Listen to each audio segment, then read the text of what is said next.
42 ইঞ্চি বডির জন্য কল্লি সিস্টেমের সালোয়ার কাটিং সুন্দর করে শিখাই দেবো ইনশাল্লাহ। লক্ষ্য করেন, ভিডিওটা আপনি দেখতে পারেন, অবশ্যই আপনি শিখতে পারবেন। ধৈর্য ধরে ভিডিওটা দেখেন। প্রথম অবস্থায় কাপড়টা সুন্দর করে এনে বিছিয়ে নিতে হবে, 4 ভাঁজে ভাঁজ করতে হবে। লক্ষ্য করেন, এখানে দেখেন 4 ভাঁজে ভাঁজ করেছি। খোলা সাইড 4 ভাঁজ এখানে আছে, আমার নিজের দিকে আটকানো সাইড আছে, নিচের দিকে আটকানো সাইড আছে। এই নিয়মে সুন্দর করে কাপড়টা আপনাকে প্রথম অবস্থায় বিছিয়ে নেওয়ার পরে উপর দিকে 1/2 ইঞ্চি পরিমাণে, লক্ষ্য করেন 1/2 ইঞ্চি পরিমাণে একটা চিহ্ন করে সোজা মার্জিন করে দিবেন। আঁকাবাঁকা থাকলে আঁকাবাঁকাটা সোজা কাটিং করে দিয়ে কাপড়টা ফিনিশিং করে নেবেন। নেওয়ার পরে লক্ষ্য করেন, উপর দিকে যেহেতু বেল হবে, এখানে বেল দিয়ে লক্ষ্য করেন উপরে 6 ইঞ্চি আমরা বেল দেব। 6 ইঞ্চি বেলের জন্য মাইনাস করে এখানে লংয়ের মাপটা নিতে হবে। তো দেখেন 6 ইঞ্চি মাইনাস করে আমি এখানে লং নিব 39 ইঞ্চি লং। 39 ইঞ্চি লম্বা নিয়ে এক্সট্রা নিতে হবে সেলাইয়ের জন্য। নিচের মুহুরি সেলাই দেওয়ার জন্য এক্সট্রা নিতে হবে আপনার 1 ইঞ্চি বা 1.5 ইঞ্চি। আপনি আপনার রুচি অনুযায়ী আপনি মুহুরিটা চেওড়াটা নিতে পারেন। তো আমি এখানে 1.5 ইঞ্চি পরিমাণে চেওড়া নিব। লক্ষ্য করেন 1.5 ইঞ্চি আমি চেওড়া নিলাম মুহুরির জন্য।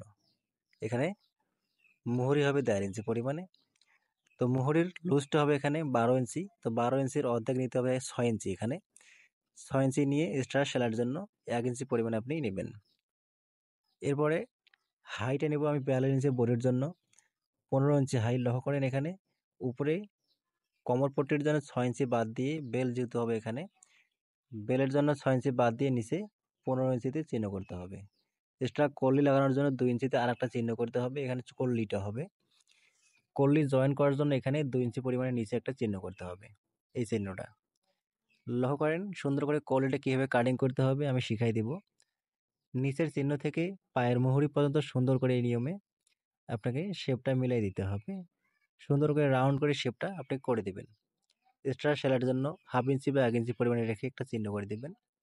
এই নিয়মে চিহ্ন করে দেওয়ার পরে লক্ষ্য করেন আমি প্রথমে কাটিং করে নিব। এখানে এক্সট্রা কাপড় বরাবর কাটিংটা করে নিতে হবে। এই নিয়মে কাটিং করে দেওয়ার পরে লক্ষ্য করেন এখান থেকে বেলটা বের হবে, উপরে আঁকাবাঁকাটা কাটিং করে দেব।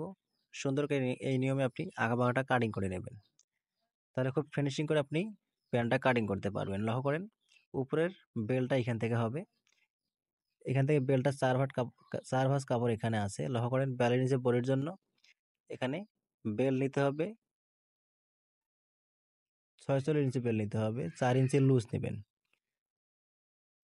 তো 4 ভাঁজ কাপড় যেহেতু আছে এখানে আমি 46 ইঞ্চি নিলাম। উপরে রাবার ভাঙানোর জন্য এখানে 1.5 থেকে 2 ইঞ্চি পরিমাণে নেবেন, নিয়ে উপরের বেলের 6 ইঞ্চি নেবেন। এক্সট্রা সেলাইয়ের জন্য 1/2 ইঞ্চি পরিমাণে নেবেন।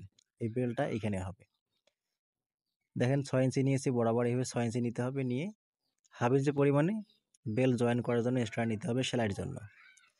সেলাইয়ের জন্য নিয়ে লক্ষ্য করেন এই নিয়মে সুন্দর করে কাটিংটা করে দেবেন। কাটিং করে দেওয়ার পরে লক্ষ্য করেন এরপরে আমরা কলিটা কাটিং করে নিচে লাগাই দিব। লক্ষ্য করেন এখানে কলিটা হবে। তো এখানে টুকরো কাপড় 2 ভাঁজ নেবেন। 2 ভাঁজ কাপড় নিয়ে লক্ষ্য করেন 9 ইঞ্চি বা 10 ইঞ্চি পরিমাণে এখানে কলি নেবেন। 7 থেকে 10 ইঞ্চি পরিমাণে আপনি কলি নেবেন। পাশে নেবেন 2 ইঞ্চি, নিয়ে এভাবে 2 ভাঁজ করে নেবেন। 2 ভাঁজ করে নেওয়ার পরে এই সুন্দর করে এই নিয়মে কাটিং করে দেবেন। কাটিং করে দেওয়ার পর লক্ষ্য করেন এইভাবে আপনি কলিটা কোনাকুনিভাবে তৈরি করবেন। তারপরে এই সিস্টেমে কলিটা এখানে বসাই দিবেন। বসাই দেওয়ার পরে লক্ষ্য করেন হাইয়ের যে অরিজিনাল চিহ্নটা আছে, অরিজিনাল চিহ্ন থেকে এখানে একটা চিহ্ন করে নেবেন। চিহ্ন করে নেওয়ার পরে নিচে 1/2 ইঞ্চি পরিমাণে সেলাইয়ের জন্য রেখে এখানে সুন্দর করে শেপ থেকে মিলাই দিবেন। এই নিয়মে মিলিয়ে দেওয়ার পর কলিটা সুন্দর করে কাটিং করে নেবেন। এখানে বেলটা জয়েন হবে। ভিডিও ভালো লাগলে লাইক, কমেন্ট, শেয়ার করবেন। আল্লাহ হাফেজ।